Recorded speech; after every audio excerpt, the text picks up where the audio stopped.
Hey there. So I've been an artist and creature creator for over 10 years now, and a lot of the creations that I have made had actually not ended up on this channel. I used to make these art dolls that I called Flumpkins. They were honestly one of my favorite things to make. They are very time consuming to create, and so I haven't been able to give them the priority that they deserve. Since it's been so long, I feel like it's time for us to revisit and reinvent some of my favorite creatures. Today we are going to be reinventing Prism. I know that over the last decade, my skills as far as making worrywarts has vastly improved, even though I am still very accident prone. And so I'm really interested to see how we can apply that to these creatures as well. I'm so excited. I feel like I'm about to visit an old friend. Okay, so to start with, we're gonna look at some of the features of the original doll, namely the fact that it had this giant cavern inside of its head.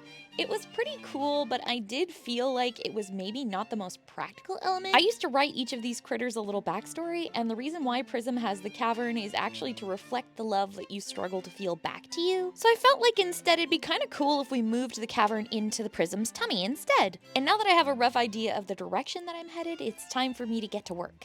We're gonna do something a little bit untraditional, I think, for this critter. Normally I would sculpt the face first, but I think it would actually be a good idea if I built the body before I did the sculpting, because I'm way more familiar with how to sculpt things and I'm not very good at sewing. And because I really wanna upgrade like the body element of this and make the sewing look better, it's gonna be a little bit more difficult for me. So if I make the body first, then I can sculpt all of the extra pieces to fit inside of it.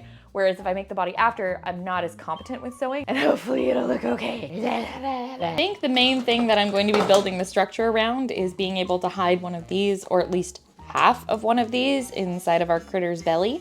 I'm gonna start finagling out a pattern, and also the other thing that I'm gonna do, a majority of this has to be sewn by hand. When you do things with machines and you're using a fun fur fabric, a lot of the time you'll end up with seams, especially because this stuff is so long. I want it to be nice and shaggy, and I wanna use as much of the shag as I possibly can. So I'm gonna be sewing a majority of this by hand. Instead of using a pattern, because I want this to look a lot more lifelike, I'm kind of cutting out the shapes that I want and then making a little seam down the center so that things will pop out on their own. I've also got some wire here so that I can make some armature inside of our ears so that they will be posable. I want these ears to be big. Never underestimate how quickly fun fur can get everywhere and everything can get really confusing. I have this very sparkly rainbow that I want to use for the interior of the ears. For our ears, I just cut the interior so that it would fit over top of the armature, and then I ripped a bunch of strips so that I could sew them pointing up. I'm gonna use dental floss, because I always use dental floss because it's hella strong and it smells like mint. The dental floss is also super grippy, so it holds onto the armature really well. I was able to fold our strip over top and then just go around and sew everything in place by hand. One down, one to go. There is a little bit of overhang here. That's a good thing because it means that I'll be able to hook in to the top of the head so that we can move things around and we won't just be pulling these off.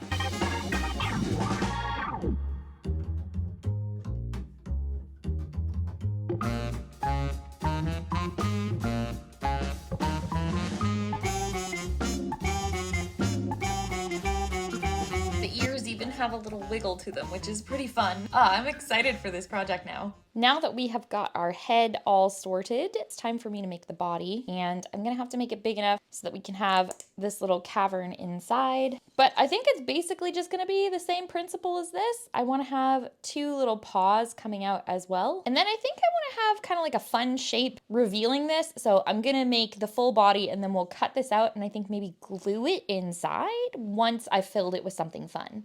Again, to make the belly of our beast, I just decided that I was going to measure around it and cut the shapes that I thought would fit so that I can cut down the center and then make a seam so that it will look like our stomach is protruding and a little bit more lifelike. For our little legs, I have cut this strip here and I'm planning on rolling and folding this up. And I also have some of this funny little armature stuff that I'm hoping I can put in kind of the booty of our critter so that maybe you can like, you know, wiggle his legs around. I went ahead and stitched everything together and attached the head to our neck. And then I also flipped everything inside out so that we could see the finished shape. We've got the body and the head together. Once it's stuffed, I think it'll be more apparent, the shape of everything and how it's coming together, but I've tested it. There is definitely room inside for this little thing to go. And then also there is going to be room for us to fit our little armature bars. So I'm gonna cut some holes. I think afterwards I'll probably sew some little paws. It's already starting to get some personality, which I'm excited about. Take that. Here. The moment of truth. It's a very delicate process, I'll have you know. This looks a little scary with just the legs.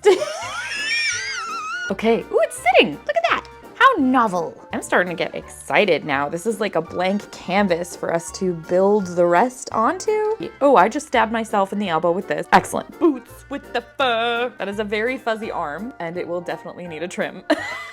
Once I had a rhythm down, I went ahead and fluffed the rest of the arms as well. Okay, all of the arms are secured in place. So before we start sculpting our baby's face, I think we're actually going to make a custom set of eyes for Prism. Now previously the eyes that I was using were these little mosaic tiles, and they work great if you just want a solid black eye. You can get them at any Michaels store. That's what I was using for these solid black eyes, but I want something a little bit more rainbowy and prismatic. So I'm gonna go ahead on my iPad and I'm going to design something really cute and sparkly and glittery, and I might even actually add a little bit of glitter. Okay, so I have got the finished eye design all ready to go. Here it is. I'm gonna pop this into my photo editor and make it a bunch of different sizes, and then I'm gonna print it out on some high resolution photo paper. Go ahead and attach those overage pieces so that we've got our eyes and we can start sculpting. Before we can start sculpting, I've just got to go ahead and cut these out now that they are all nice and cured.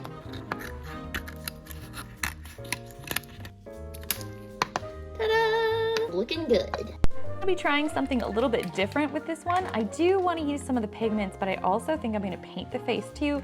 So I'm just using this tan base layer so that I can kind of mess around and see what's going to blend in the best with this. It's kind of a trust the process sort of thing. Even I'm a little bit unsure, so I guess we'll wait and see. The face this time around is going to have significantly more detail and sculpting to it than the previous edition as well. And I want it to look a little bit closer to like a kitty unicorn. Previously, I used to make my faces incredibly flat on the surface, but I wanted to give this one a little bit of a muzzle. And the first time that I put the nose on, I realized that I hadn't made it quite big enough so that it would poke out of the fur once we put that on the face. I took extra care and time when I was applying the mouth to make sure that I had blended everything in.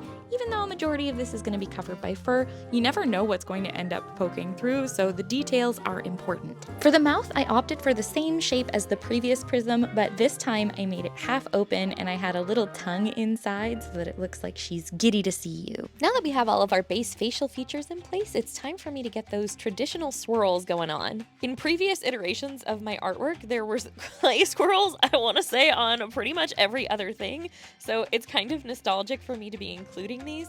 What do you guys think? They kind of remind me of like little cinnamon bun embellishments now that I'm looking at them again years later. I'm not sure that the swirls fully fit with my style now, but it seems like a nice way to pay homage to the original Prism to include them.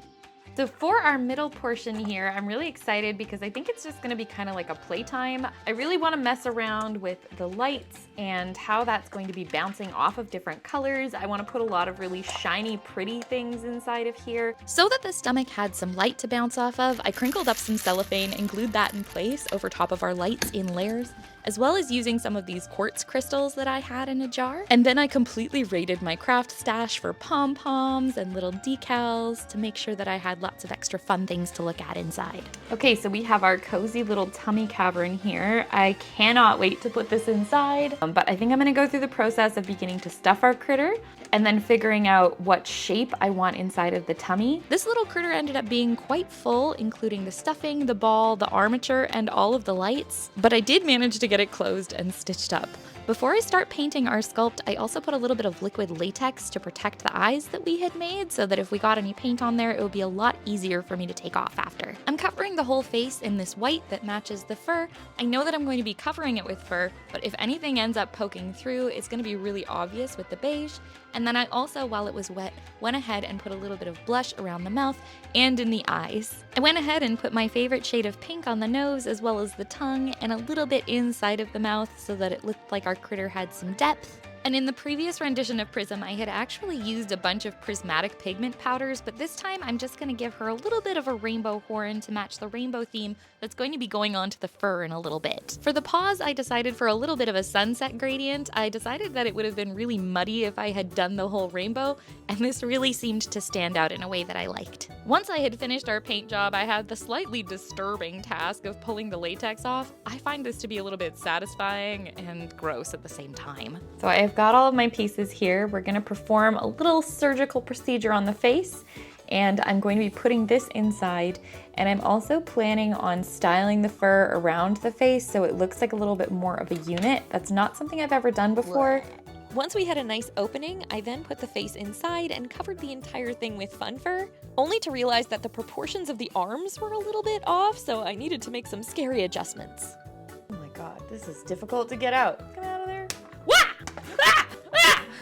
Ow! You guys might not know this about me, but it's very easy to jump scare me. Super easy. It's like a running joke with my friends and family. Now that the legs were an appropriate length, I used a little bit of hot glue to attach our paws, and then I went around the edges of the paws with the extra hot glue and attached the fur from there. Now that I've got all of the main elements in, I am actually going to turn off my lights, light up the tummy, and then cut out the opening. You guys remember those creepy dolls Kitten Surprise? Feels kind of like the more morbid version of a Kitten Surprise.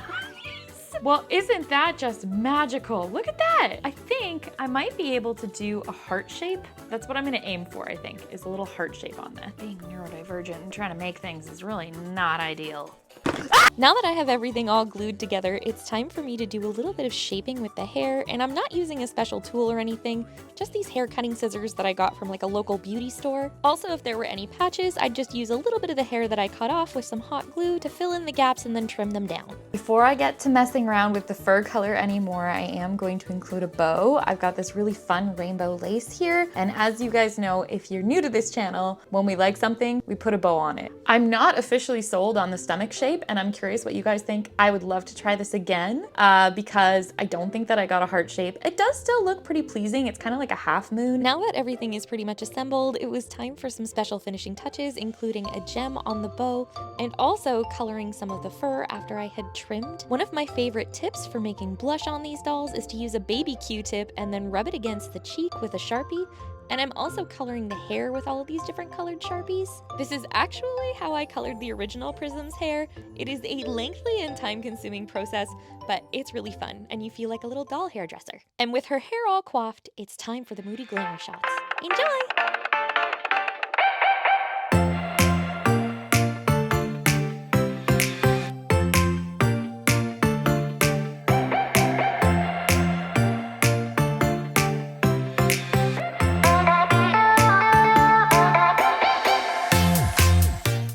Thank you guys so much for hanging out with me today. Here's a little bit of a reminder of where I started 10 years ago and what we were able to make today.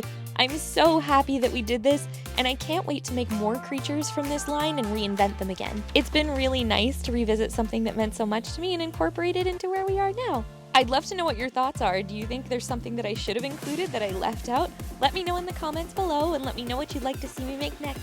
Remember to take care of yourselves and be nice to each other. Okay, I love you. Bye!